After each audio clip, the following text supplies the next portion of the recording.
Assalamualaikum warahmatullahi wabarakatuh. Silakan mungkin Ibu Des atau Pak Fir. Oh, saya yang satu aja dulu, nanti Oke, Ibu yang jawab ya. silakan. Apa soal ibadah kurban tadi ya. Ya. Jadi bolehnya ibadah kurban itu dilakukan sudah selesai salat Idul Adha. Ya, sehingga disarankan khutbahnya agak pendek karena ada rangkaian ibadah sesudahnya. Terus kalau Nabi sehari itu dengan ada pertimbangan ya tanggal 11, 12, 13. Jadi sehingga disebut ibadah kurban sehingga waktunya itu cukup lapang ya. Tapi kalau belum masuk tanggal 10, orang belum salat Idul Adha ya tidak boleh. Mungkin itu aja ya, karena waktu dan apa yang telah digariskan itu tidak boleh dilampaui. Itu aja. Kalau yang apa ini kita serahkanlah pada ustazah berdua ini. Oke, silakan Bu Des. Ini Pak Ahmad Kholidi. Ada 2 pertanyaan tadi. Baik, terima kasih. Kita coba jawab pertanyaan Ustadz Ahmad Kholidi Di Batu Sangkar. Batu Sangkar, Bu ya. Orang Batu Sangkar juga jawab nih. Di sini pertanyaannya pertama tentang akhlak, yaitu yang berkaitan dengan akhlak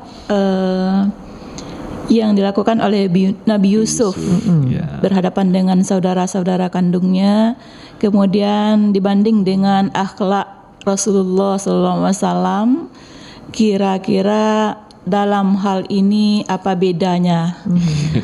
Tentunya sama-sama Nabi ya Bu ya, ya Pak. Ya, Nabi kita juga. Nabi kita dalam hal ini masing-masing baik itu Nabi Yusuf ataupun Rasulullah SAW berakhlak sesuai dengan tuntunan yang sesuai dengan zaman beliau.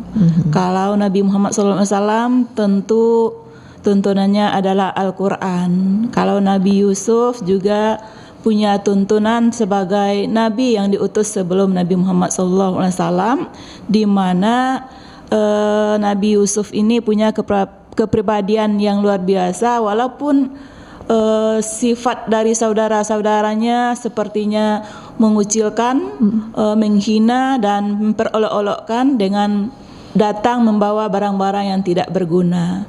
Sementara dia tetap sabar, setelah diperlakukan seperti itu baru dia membawakan diri bahwa dia itu sebenarnya adalah saudara dari mereka sendiri, dan akhirnya para saudara-saudaranya juga merasa malu dan akhirnya sangat membutuh bantuan lah dari Nabi Yusuf itu sendiri. Sementara Nabi Yusuf tidak punya rasa kesal dan tidak punya balas dendam.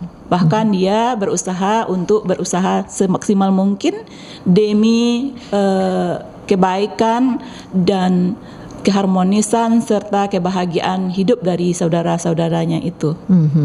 Kemudian kalau Nabi Muhammad SAW seperti yang disampaikan Ustadz tadi, wa innaka ala khuluqil azim, itu mempunyai akhlak yang agung, di mana tidak terlepas bahwa akhlak Nabi itu adalah Al-Quran yang telah diturunkan oleh Allah Subhanahu Wa Taala sebagai pedoman dalam berakhlak. Iya, baik. Nah, kalau pertanyaan yang kedua, Ustadz Ahmad Kholidi tentang cadar ini bagaimana? Ustadz atau Ustazah ini yang memberikan tanggapan? Apalah, Nining aja lah. Oke, silakan Mbak Nining. Baik, untuk Ustadz Ahmad Kholidi di Batu Sangkar ya. Tadi berpakaian terlalu berlebihan, bercadar terlalu tebal, warnanya hitam begitu ya. Itu memang kita tidak bisa juga menyimpulkan itu berlebihan menurut kita. Mungkin bagi mereka itu adalah sesuatu yang hijab dalam level tertingginya gitu deh kan.